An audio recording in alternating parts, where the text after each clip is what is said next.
Hello बच्चों, क्या हाल चाल। बच्चों आज हम बात करने वाले हैं क्लास 12 का फिजिक्स का एक और इम्पॉर्टेंट क्वेश्चन के बारे में। आप सभी जान चुके हैं कि आपका 2025 का मॉडल पेपर आ चुका है। तो उस मॉडल पेपर का जो 2025 में आपका पेपर आने वाला है, उस पूरे पेपर का हम एक एक क्वेश्चन अपने स्पीड बैच के अंदर लाने वाले हैं। आज का क्वेश्चन बहुत ही इंपॉर्टेंट क्वेश्चन है। ये सेशन आपका 5 नंबर का है। बिल्कुल 10 मिनट में आपका 5 नंबर बिल्कुल तैयार हो जाएगा। लेकिन बस कोशिश ये करो कि आप कॉपी पेन लेकर के बैठो और किस तरह से आपको क्वेश्चन को पढ़ना है, समझना है, लिखना है, ताकि आप 5 में 5 पूरा कर पाओ। क्योंकि बहुत सारे बच्चों को, आप सभी में से आता भी होगा एक क्वेश्चन, आप देख लिए कि सर ये तो क्वेश्चन हमको आता है, लेकिन लिखना किस तरह है, यहां पर ये भी बहुत जरूरी होता है। किस तरह आंसर राइटिंग करना है, तीनों क्वेश्चन के किस तरह जवाब देना है, ताकि आपका एक भी नंबर कहीं जाया ना जाए। तो चलिए शुरू करते हैं अपने इस सेशन पर। बहुत ही इंपॉर्टेंट लेक्चर में देखते हैं क्वेश्चन किस तरह हमारा आया हुआ है। यहां पर क्वेश्चन है कैसा, स्थिर वैद्युतिकी में गॉस नियम को लिखकर स्पष्ट कीजिए।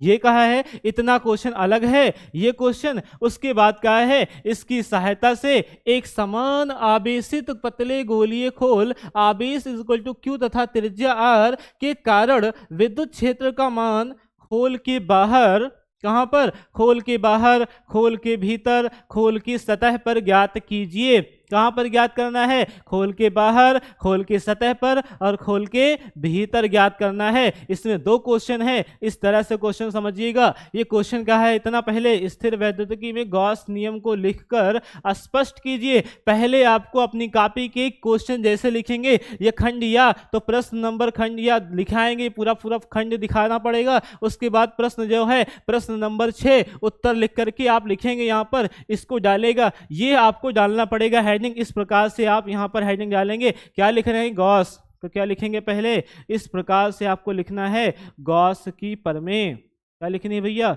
गॉस की परमें। तो पहले तो आपको गॉस की परमें को स्पष्ट करना है, बताना है कि गॉस की परमें क्या है। उसके बाद आपको क्वेश्चन की ओर बढ़ना है। समझ पाए कि नहीं पाए, बिल्कुल समझ में आ गया भैया, बिल्कुल समझ में आएगा। यहां से बढ़ते हैं अपने आगे क्वेश्चन की ओर। और लिखना क्या है, गॉस की परमें आपको याद होना चाहिए। गॉस की परमें क्या होता है, सुनना ध्यान से। किसी बंद पृष्ठ से गुजरने वाला कुल वैद्युत फ्लक्स आवेश का 1/एप्सिलॉन गुना के बराबर होता है। बिल्कुल होता है। कैसे होता है सर, लिखकर बताएं। मैं एक एक चीज लिखूंगा जिस तरह से आपको पेपर में लिखना है। लिखना यहाँ पर, किसी, हमारे साथ कॉपी पेन लेकर के बैठें और हमारे साथ आंसर राइटिंग करें। किसी बंद पृष्ठ, किसी बंद पृष्ठ से गुजरने गुजरने वाला गुजरने वाला कुल वैद्युत फ्लक्स, कुल वैद्युत फ्लक्स आवेश आवेश का 1/एप्सिलॉन गुना गुना के बराबर होता है। इस तरह से आपको कॉपी में लिखना है। समझ पाए कि नहीं पाए, बिल्कुल सर आ गया। इतनी अच्छे तरीके से आपको परिभाषा लिखना है। और परिभाषा बहुत आसान है भैया। किसी बंद पृष्ठ से गुजरने वाला कुल वैद्युत फ्लक्स आवेश का 1/एप्सिलॉन गुना के बराबर होता है। यहां से फार्मूला बना लेना। फार्मूला क्या, वैद्युत फ्लक्स को किससे दिखाते हैं, फाई से दिखाते हैं कि नहीं दिखाते, बिल्कुल दिखाते हैं सर। फाई क्या है, वैद्युत फ्लक्स है। अब ये जो फाई है किसके बराबर है, पढ़ना, आवेश का 1/एप्सिलॉन गुना के बराबर है। आवेश आपका क्यू होता है और एप्सिलॉन गुना मतलब 1/एप्सिलॉन नीचे आ जाएगा। और ये फार्मूला हो गया। और फाई का मात्रक लिखना बिल्कुल ना भूलें। अगर आपने केवल ऐसा लिख दिया कॉपी में, एक नंबर तुरंत एग्जामिनर आपका काट लेगा। इसलिए इसका मात्रक लिखना अवश्य जाने। इसका मात्रक क्या होता है, जल्दी से बताओ। आवेश का मात्रक होता है कूलाम और एप्सिलॉन नॉट का मात्रक। तो दोनों को रख के काटो, या तो यहां से फाई का मान निकाल लेना, अलग से मात्रक देखो निकालना सिखाता हूं मैं। फाई बराबर एक फार्मूला और होता था, ई ए कॉस थीटा होता है कि नहीं होता है? बिल्कुल होता है सर। तो यहाँ से भी फाई का मात्रक बना सकते हो, तो फाई बराबर ई का मात्रक होता है न्यूटन प्रति कूलाम। क्या होता है? न्यूटन प्रति कूलाम। ए क्या है यहाँ पर? Metre square. ए होता है एरिया, और एरिया का होता है मीटर स्क्वायर, और कॉस थीटा का कोई मात्रक नहीं होता, तो यहाँ से फाई का मात्रक क्या हो गया? सही क्रम में लिखोगे न्यूटन मीटर स्क्वायर प्रति कूलाम। राइट, समझ में आया कि नहीं है? इसको भी सॉल्व करोगे तो मात्रक क्या आ जाएगा? न्यूटन मीटर स्क्वायर प्रति कूलाम हो जाएगा। तो इतनी चीजें आपको अच्छे तरीके से, इतने का आंसर हो गया जिसमें आपको 1 नंबर दे देगा। समझ पाए कि नहीं पाए? बिल्कुल आ गया सर। पहले पेज पर आपको इस पृष्ठ के आगे तुरंत बाद ये चीजें लिखनी होगी जिस तरह से मैंने यहाँ पर आंसर राइटिंग की है। आया कि नहीं आया? बिल्कुल आया। बहुत ही आराम से पढ़ाएंगे इस चीज को, क्योंकि बहुत ही इंपॉर्टेंट क्वेश्चन है। अब बढ़ते आगे क्वेश्चन की ओर। कहा है इसकी सहायता से एक समान आवेशित पतले गोलीय खोल, आपको क्या बनाना है? आवेशित गोला बनाना है। किस त्रिज्या का? कैपिटल आर त्रिज्या का आवेशित गोला बनाना है, और उसके खोल के बाहर, उस गोले के बाहर कोई बिंदु ले लेना है जिस पर आपको गणना करना है वैद्युत क्षेत्र की तीव्रता। क्या गणना करना है? वैद्युत क्षेत्र की तीव्रता। फिर आपको गणना करना सेकंड प्रश्न में, खोल के भीतर आपके चालक गोले के अंदर कितना वैद्युत क्षेत्र की तीव्रता होता है। उसके बाद आपको करना है सतह पर कितना होता है। तो चलिए शुरू करते हैं और देखते हैं अपने क्वेश्चन का क्या, पहला क्वेश्चन क्या कह रहा है, इसका आंसर कैसे लेना है। आया कि नहीं आया? बिल्कुल आएगा, बहुत ही 100% आएगा। इसका आप अच्छे तरीके से स्क्रीनशॉट ले सकते हैं। 1 2 3। ओके, चलते हैं अपने नेक्स्ट पेज पर और बात करते हैं इसका अगला प्रश्न। इसकी सहायता से एक समान आवेशित पतले गोलीय खोल, एक गोला लेते हैं। देखिएगा आपको क्या बनाना भैया? आपको बनाना है यहाँ पर एक गोला बनाना है। बिल्कुल बनाएंगे भैया। देखना यहाँ पर आपको क्या लेना है? एक गोला ले लेना है। अब इस प्रकार से अगर एक गोला है जो कैसा है? आवेशित है, तो इसको आवेशित कर दिया जा रहा है। इसको क्या कर दें? इसको आवेशित कर दे रहे हैं, प्लस से कर दे रहे हैं। ठीक है, प्लस क्यों दिखाएं या डायरेक्ट प्लस दिखा दें? अच्छे से आपको कॉपी में डायग्राम ड्रा करना है। तो एक हमें क्या लेना है? एक गोला ले लेना है कैपिटल आर त्रिज्या का। मैं सारी चीज़ें आपको लिखूंगा ताकि कॉपी में आप लिख लें अच्छे तरीके से। आपको कह रहा है एक पतला खोखला गोला लेना है, वो कैसा हो? आवेशित हो। किस त्रिज्या का हो? सर कैपिटल आर त्रिज्या का होना चाहिए, और उसकी केंद्र के बाहर, इस जो गोला है इस गोले के बाहर कोई बिंदु लेना है जहां पर आपको गणना करना है वैद्युत क्षेत्र की तीव्रता। कैसे गणना करना है देखना। इसके जब बाहर लेंगे कोई बिंदु तो कैसे बाहर लिया जाता है? ठीक है भैया, तो कैसे बाहर लेंगे? पहले तो इसका केंद्र से माप लेते हैं कुछ आपका दूरी। ये देखो हो गया। ये जो त्रिज्या है, कितने त्रिज्या है ये बताया गया है। कैपिटल आर त्रिज्या का आपका जो गोला है वो किस त्रिज्या का है? कैपिटल आर त्रिज्या का गोला है। राइट, समझ में आया कि नहीं आया? बिल्कुल आया सर। अब अगर इस जगह पर हम कोई बिंदु P मान लें, और इस P बिंदु पर अगर हमें गणना करना है वैद्युत क्षेत्र की तीव्रता, कि वैद्युत क्षेत्र की तीव्रता कितनी होगी बताना। यही तो हमारा क्वेश्चन है कि हमारा एक गोला है जो आवेशित है, जो आर त्रिज्या का है, वो कहीं उसके बाहर क्या कर रहा है? गोले के बाहर स्थित बिंदु पर वैद्युत क्षेत्र की तीव्रता की गणना करनी है। अगर बाहर स्थित बिंदु पर गणना करनी है तो क्या इस पर गणना करना संभव है? बिल्कुल नहीं है। आपको बनाना होगा गॉसियन पृष्ठ, क्योंकि लगाना किससे है? गॉस के नियम से, गॉस की सहायता से। क्वेश्चन फिर से पढ़ते हैं, और क्वेश्चन क्या कहा है जरा देखो। इसकी सहायता से कह रहा है स्थिर वैद्युतिकी में गॉस नियम को लिखकर स्पष्ट कीजिए। इसकी सहायता से एक समान आवेशित पतले गोलीय खोल को, आपका जो गोला होगा उसको किसकी सहायता से लगाना है? गॉस के नियम से लगाना है। और गॉस का नियम कब लागू होता है? जब पृष्ठ कैसा हो? बंद पृष्ठ हो। इसलिए आपको क्या लेना होगा भैया? बंद पृष्ठ लेना होगा कि नहीं लेना होगा? बिल्कुल सर लेना होगा। तो हमें इस बी बिंदु को किस में बनाना होगा? बंद पृष्ठ बनाना होगा। मतलब एक और गोला लेने की आवश्यकता है। तो लेते हैं एक और गोले को और बनाते हैं भैया गॉसियन पृष्ठ। ठीक है, ये देखिए ये हमारा क्या है? गॉसियन पृष्ठ होने वाला है।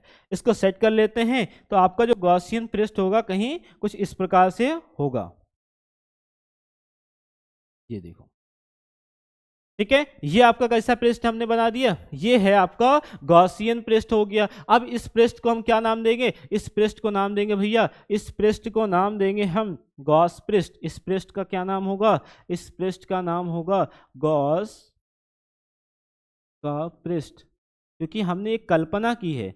कैसी कल्पना की है, गॉसियन पृष्ठ की कल्पना की है। तभी आप इस बिंदु पर आप वैद्युत क्षेत्र की तीव्रता निकाल सकते हैं, तभी वैद्युत फ्लक्स आएगा। समझ पाए कि नहीं आए, बिल्कुल सही। इस प्रकार से आपको डायग्राम बनाना है। अब इस डायग्राम बनाएंगे तो ये कुछ दूरी लेना होगा। पी बिंदु पर आपने जो वैद्युत क्षेत्र की तीव्रता निकालनी है तो कोई दूरी पर होगा, बिल्कुल होगा भैया। इस दूरी को ले लेते हैं, यहाँ पर जो दूरी होगा कुछ इस प्रकार से दूरी आपका हो जाएगा। यहाँ पर अगर बात करें तो कुछ दूरी ऐसा कुछ है, यहाँ से अगर हम दूरी की बात करें तो कैसी दूरी होगी, यहाँ से ये आपकी जो दूरी है वो कुछ इस प्रकार से दूरी हो जाएगी कि नहीं हो जाएगी, बिल्कुल सर हो जाएगी।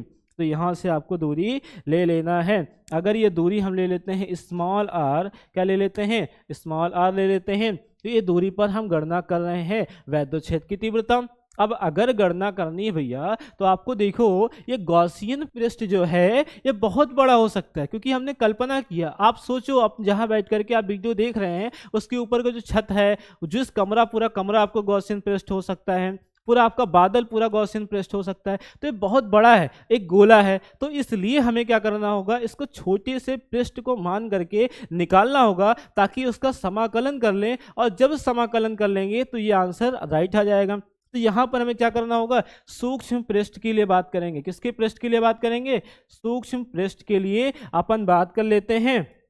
अगर यहाँ पर सूक्ष्म पृष्ठ के लिए बात करेंगे तो सूक्ष्म पृष्ठ के लिए अपन को क्या बात करना होगा, यहाँ पर कुछ इस प्रकार से इसको दिखा दें कि हम जो आपका सूक्ष्म पृष्ठ की बात कर रहे हैं वो कुछ इस प्रकार से है। तो सूक्ष्म पृष्ठ आपका कैसा है, इस गोले के एक टुकड़े पर हम वैद्युत फ्लक्स की गणना करेंगे कि नहीं करेंगे, बिल्कुल करेंगे। तो ये जो होगा कुछ इस प्रकार से आपका डायरेक्शन निकल जाएगा, और इसके लंबवत ही आपका वैद्युत क्षेत्र की डायरेक्शन होगी कि नहीं होगी। और यही जो क्षेत्रफल है ये भी इसी पर ही होता है, डी ए क्षेत्रफल होता है। डी क्यों लगा, क्योंकि आपका एरिया कैसा है, छोटा सा एरिया है, और इसके बीच जो थीटा बन रहा है, कितना बन रहा है भैया, थीटा।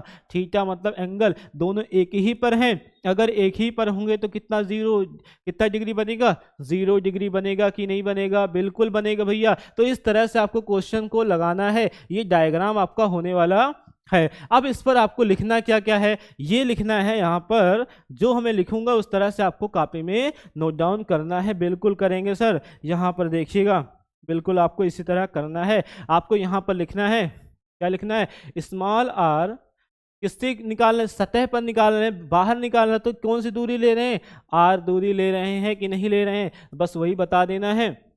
ठीक है, आर दूरी पर बिंदु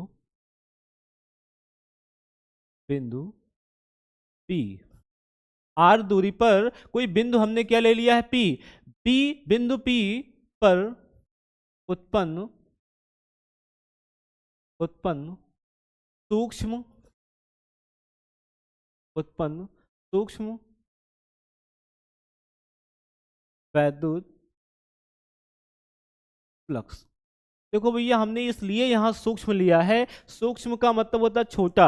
अगर आपका एरिया क्या है, छोटा है, तो फ्लक्स भी कम ही आएगा, क्योंकि अभी हमने पूरे पृष्ठ के लिए फ्लक्स नहीं निकाल रहे हैं, हम छोटे से डीए एरिया पर ही फ्लक्स की गणना कर रहे हैं, जो कितनी दूरी पर है, आर दूरी पर बिंदु हमारा पी स्थित है। तो ये लिख दीजिएगा अच्छे तरीके से इस प्रकार से, आर दूरी पर बिंदु पी पर उत्पन्न सूक्ष्म वैद्युत फ्लक्स कितना होगा, वैद्युत फ्लक्स की गणना है, वैद्युत फ्लक्स की गणना आपको ज्ञात करना है, ये बताना होता है एग्जामिनर को। अगर उस पर गणना करेंगे तो फ्लक्स कितना होगा आप जानते हैं, कि हम जानते, बता देना वहाँ फार्मूला, कि फाई बराबर जो फार्मूला होता है वो कितना होता है भैया, ई ए कॉस थीटा होता है। फाई बराबर फ्लक्स का फार्मूला कुछ इस प्रकार से होता है कि नहीं होता। अगर इसको सूक्ष्म पृष्ठ के लिए अप्लाई करेंगे तो फाई क्या हो जाएगा, छोटा हो जाएगा। किसके कारण छोटा होगा, क्योंकि ए क्या है, छोटा है। बिल्कुल सही सर, बिल्कुल कर लेंगे। यहाँ पर आपको करना होगा डी फाई इक्वल ई, और ए क्या है आपका, छोटा है, एंगल वैसे रहेगा cos थीटा। अब यहाँ आपको बताना होगा, क्या बताना होगा, यहाँ पर भैया आपको बताना होगा कि ये आपका जो थीटा है, थीटा की वैल्यू कितनी है, 0 डिग्री है। जो कुछ भी आप चेंज करेंगे वो साइड में दिखाते चलेंगे ताकि एग्जामिनर को कोई दिक्कत ना हो आपकी कॉपी चेक करते हुए। अगर उसको थोड़ा सा भी समझ नहीं आया तो बिल्कुल कॉपी चेक नहीं करेगा, काट देगा, 2 नंबर देके आगे बढ़ जाएगा अगले पेज पर। इसलिए पेज को बहुत अच्छे तरीके से आपको नोट डाउन करना है। यहाँ पर दिखाओ भैया कि अगला लाइन हमने क्या किया है, हमने यहाँ पर किया है d5 बराबर हमने क्या चेंज किया, ई डी ए, और cos थीटा की जगह हमने थीटा की वैल्यू रख दी, कितनी है, 0 डिग्री है। फिर बताओ एग्जामिनर को, एग्जामिनर भैया कुछ जानते वानते नहीं है, उनको सब सिखाना पड़ता है आपको। यहाँ बताओ कि cos 0 बराबर की वैल्यू होती है 1, यानी 1 रख रहे हैं, तब आपकी जो वैल्यू होगी वो कुछ इस प्रकार से आ जाएगी, d5 बराबर कितना होगा, ई डी ए cos 0 अंश का मान कितना हो गया, cos 0 अंश का मान कितना आ गया भैया, 1। अब यहाँ पर दिखाओ उसको कि ये 1 से मल्टीप्लाई होकर के डायरेक्ट फार्मूला आ गया, d5 बराबर ई डी ए आ गया। इसको मान लेना समीकरण नंबर 1, और यहाँ नीचे लिखो कि आपका इस सूक्ष्म पृष्ठ के लिए है। अब हमें अगर संपूर्ण पृष्ठ के लिए चाहिए, किसके लिए, ये क्षेत्रफल अगर थोड़ा थोड़ा और जोड़ दिया जाए, तो अगर संपूर्ण पृष्ठ के लिए चाहिए तो क्या करें, संपूर्ण पृष्ठ के लिए समीकरण 1 का समाकलन करने पर यहाँ पर लिखना होगा, आपको क्या लिखना होगा सर, बिल्कुल अच्छे तरीके से लिखिएगा। यहाँ बताएंगे हम, संपूर्ण पृष्ठ के लिए समीकरण समीकरण एक का समाकलन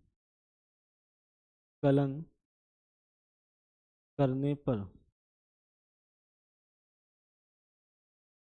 अपन क्या कर रहे हैं, संपूर्ण पृष्ठ के लिए आपको जो फ्लक्स निकालना है, इसलिए समीकरण 1 का क्या कर देंगे, समाकलन कर देंगे कि नहीं कर देंगे। बिल्कुल आ गया सर, समझ में आ रहा कि नहीं आ रहा, कमेंट करना तुरंत, बिल्कुल कमेंट करिएगा कि आ गया सर। यहाँ पर क्या आ गया, अच्छी तरीके से आपको इस तरह से कॉपी में लिखना है कि नहीं लिखना है। 5 में 5 नंबर बिल्कुल मिलेगा, हर एक लेक्चर आपका पेपर से ही होगा, वही क्वेश्चन होगा जो आपके पेपर में पूछा जाएगा। सभी टॉप 100 क्वेश्चन सेलेक्टेड प्रश्न है, मजा ही आ जाएगा आपको। अब इतना हो गया, अब चलते हैं अपने अगले पेज पर, तब तक ले लीजिए इसका स्क्रीनशॉट। 1 2 3 हो गया भैया। अब यहां पर बढ़ते हैं और करते हैं समीकरण 1 का समाकलन। क्या करते हैं, समीकरण 1 का करते हैं समाकलन। समीकरण 1 क्या था देख लेते हैं फिर से, d5 बराबर ई डी ए, ये था हमारा समीकरण नंबर 1 था। अब जब इसका समाकलन करेंगे तो कैसे समाकलन होता है भैया, ये समाकलन का सिंबल होता है,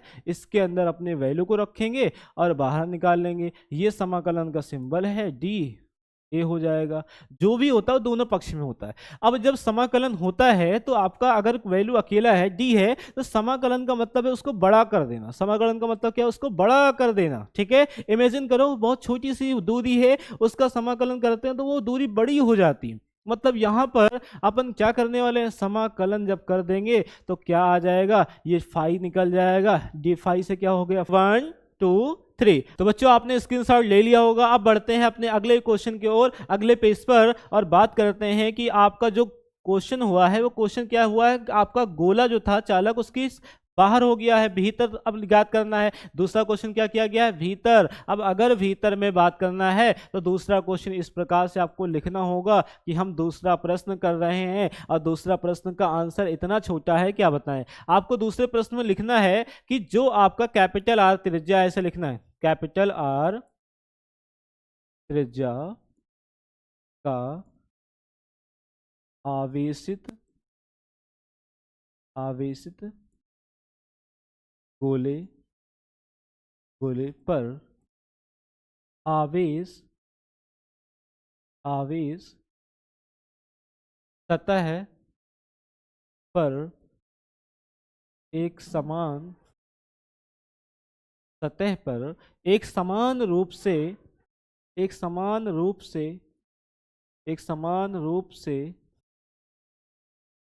रूप से फैल जाता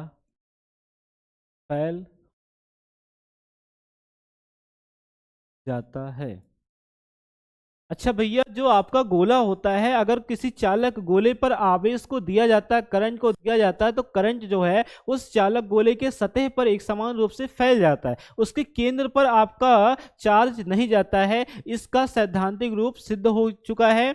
जब हम प्रैक्टिकली सिद्ध करते हैं तो आप दादाजी का लोटा लें और उस पर अगर करंट लगाएंगे तो उसके नीचे कोई भी हाथ रखेगा, कुछ भी है, तो वहां करंट नहीं आता है, केवल करंट उसकी सतह पर ही वितरित रहता है। इसका मतलब क्या है कि केंद्र पर आवेश ही नहीं गया। अगर केंद्र पर आवेश नहीं गया है तो मतलब क्या है इसका, कि उसके केंद्र में आवेश का मान 0 है, और अगर आवेश का मान 0 होगा तो उसके कारण वैद्युत क्षेत्र नहीं बनेगा। अगर वैद्युत क्षेत्र नहीं बनेगा तो वैद्युत फ्लक्स नहीं आएगा। अगर वैद्युत फ्लक्स नहीं आएगा तो क्या, सब कुछ वही लिखना है, वही लिए हमने लिख दिया यहाँ पर, आर त्रिज्या का आवेशित गोले पर आवेश सतह पर एक समान रूप से फैल जाता है, यह चालक गोले का गुण है। आगे क्या लिखना है, क्योंकि क्योंकि यह चालक गोले का गुण है।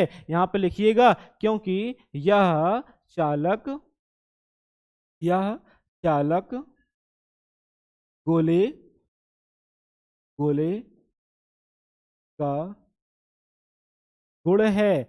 ये भैया हम लोग नहीं रोक सकते, ये चालक गोले का गुण है कि आवेश सतह पर ही फैलता है, केंद्र में नहीं आता है। इसलिए यहां पर यह चालक गोले का गुण है। इसलिए लिखने यहां पे लिखिएगा,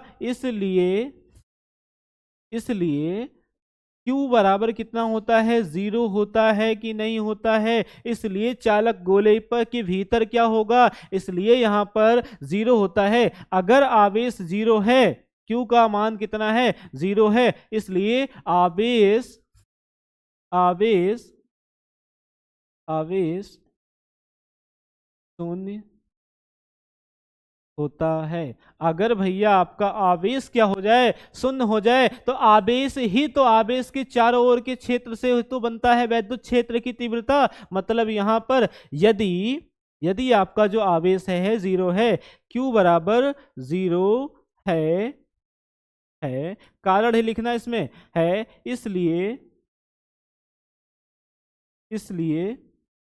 E बराबर 0 होगा। इसलिए क्या करना है, E बराबर 0 होगा। बस इतना लिखना है आपको, और दूसरे प्रश्न का हो गया आंसर। आया कि नहीं आया, बिल्कुल आएगा। और तीसरा प्रश्न तो बहुत आसान है। तीसरा प्रश्न क्या क्या है, तीसरे प्रश्न को इस तरह से हेडिंग लगा दीजिएगा। तीसरा प्रश्न का है कि चालक गोले की सतह पर कितना वैद्युत क्षेत्र की तीव्रता होगा।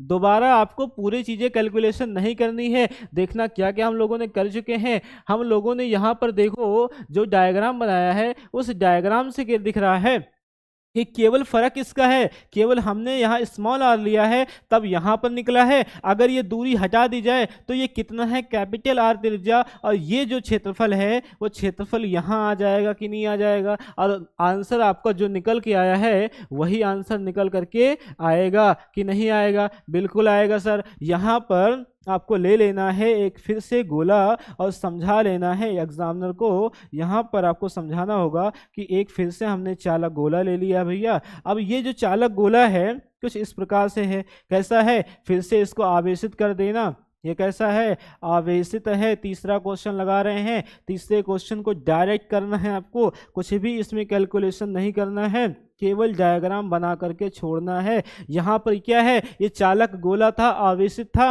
ये कितने त्रिज्या का है, ये भैया कैपिटल आर त्रिज्या का चालक गोला है कि नहीं है। अगर ये है तो ये तो बंद पहले से है। अगर यहीं पर इसकी सतह पर ही हमारा कोई बिंदु है, इसकी सतह पर ही तो बिंदु हमारा P है, अगर सतह पर ही बिंदु P है तो इससे हमें यहीं पर तो क्षेत्रफल बनाना होगा, यही क्षेत्रफल बनाना होगा, और यही डायरेक्शन हमारी होगी वैद्युत क्षेत्र की तीव्रता और डी क्षेत्रफल की तीव्रता। तो ये आपका थीटा यहाँ पर कितना हो जाएगा, 0 डिग्री। तो प्रीवियस क्वेश्चन के जैसा ही है, बस यहाँ गॉसियन पृष्ठ, गोले के ऊपर ही गॉसियन पृष्ठ आ गया कि नहीं आ गया, बिल्कुल आ गया सर। अगर ये आ गया तो सब कुछ कैलकुलेशन करने पर केवल चेंज क्या आ रहा है, आर त्रिज्या से स्मॉल आर त्रिज्या से कैपिटल आर त्रिज्या हो गया है। बस इसके जरिए आपको यहाँ लिख देना है कैपिटल आर त्रिज्या, कैपिटल आर त्रिज्या का आवेशित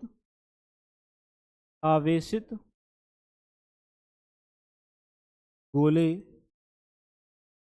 के कारण P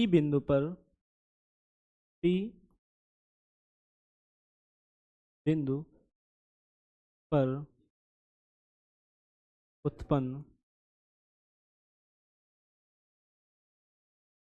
वैद्युत क्षेत्र की तीव्रता कितनी होगी? तीव्रता अभी अभी निकाले हैं प्रीवियस पेज पर। देखो यहां पर तीव्रता कितना है, k q upon small r square, और यहां पर कितना आ जाएगा तीव्रता? ई बराबर के क्यू अपान का कैपिटल आर। कितना हो जाएगा? कैपिटल आर हो जाएगा कि नहीं हो जाएगा? बिल्कुल हो जाएगा सर। तो यहाँ पे आपको लिख देना है कि ई सतह पर अगर बात करें, किस पर बात करें? सतह पर। तो सर सतह पर होगा के क्यू अपान का स्मॉल आर होगा कि नहीं होगा?